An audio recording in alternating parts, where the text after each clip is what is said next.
আসসালামু আলাইকুম। আশা করি সবাই ভালো আছেন। আজকে হচ্ছে বাসায় ছোট একটা রেসিপি ট্রাই করব, ভাবলাম সেটা আপনাদের সাথে শেয়ার করি। চলুন ভিডিওটা শুরু করা যাক দেরি না করে। আর আমার ভিডিও ভালো লাগলে অবশ্যই চ্যানেলটা সাবস্ক্রাইব করে দিবেন। যে কোনো রেস্টুরেন্ট কিংবা ফুড কার্টগুলোতে কিন্তু নাসুস খুবই পরিচিত আর জনপ্রিয় একটা খাবার। মোটামুটি সবাই এই খাবারটা চেনে আর খেতেও বেশ পছন্দ করে, কারণ এরকম ক্রিস্পি জিনিস আসলে সবারই খেতে ভালো লাগে। আর সাথে তো একটা সস দেয়াই থাকে, দুই এক ধরনের সস দেওয়া থাকে যেগুলো খেতে আসলেই বেশ মজা।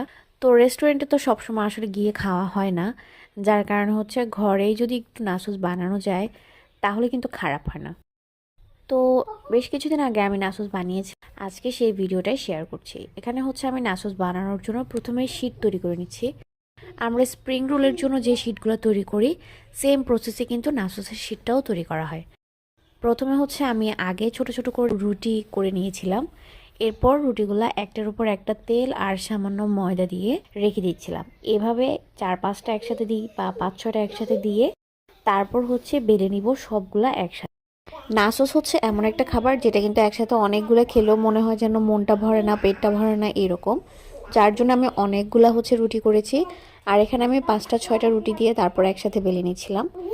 আমি যখন আমার বাবার বাড়িতে গিয়েছিলাম তখন হচ্ছে নাসোসটা বানিয়েছিলাম, যেহেতু এটা বানাতে একটু সময় লাগে। আর বা এখানে হচ্ছে শ্বশুরবাড়িতে সেভাবে বাচ্চাদেরকে নিয়ে এই ধরনের খাবার বানানো একদমই সম্ভব হয় না, ওরা বেশ ডিস্টার্ব করে। বা নানুর বাড়িতে হচ্ছে ওদের নানুর কাছেই থাকে সব সময়, যার কারণে আমি যে কোনো কিছু ইজিলি করতে পারি।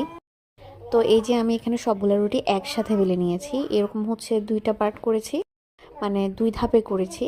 6টা 7টা রুটি দিয়ে 2 ধাপে করেছি।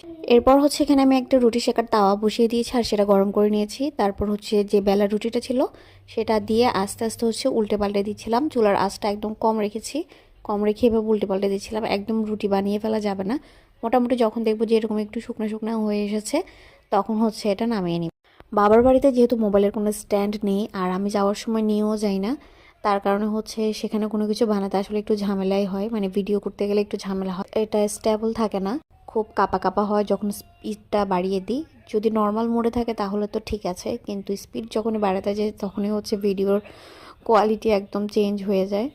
তো যাই হোক, এখানে আমি রুটিগুলো হচ্ছে সেকে এরপর একটু ঠান্ডা করে নিয়েছি। একদম গরম অবস্থাতে উঠাতে গেলে আবার ছিঁড়ে যায়। একটু ঠান্ডা হয়ে আসলে এভাবে তুললে বেশ পাতলা হয়েছে, দেখাই যাচ্ছে। তো সবগুলো হচ্ছে এভাবে আমি টেনে টেনে আস্তে আস্তে তুলে ফেলছিলাম। আমার কাছে এই রুটিগুলো এভাবে আলাদা করতে অনেক ভালো লাগে। আর এত সুন্দর করে মাশাআল্লাহ পাতলা হয়। আর স্প্রিং রোল কিংবা সমুচা যে কোনো কিছু এই শীটটা দিয়ে কিন্তু বানিয়ে ফেলা যাবে। শীটটা বানাতে যা একটু সময় লাগে, আসলে একসাথে অনেকগুলো শীট যদি তৈরি করা যায় তাহলে অনেকগুলো খাবার কিন্তু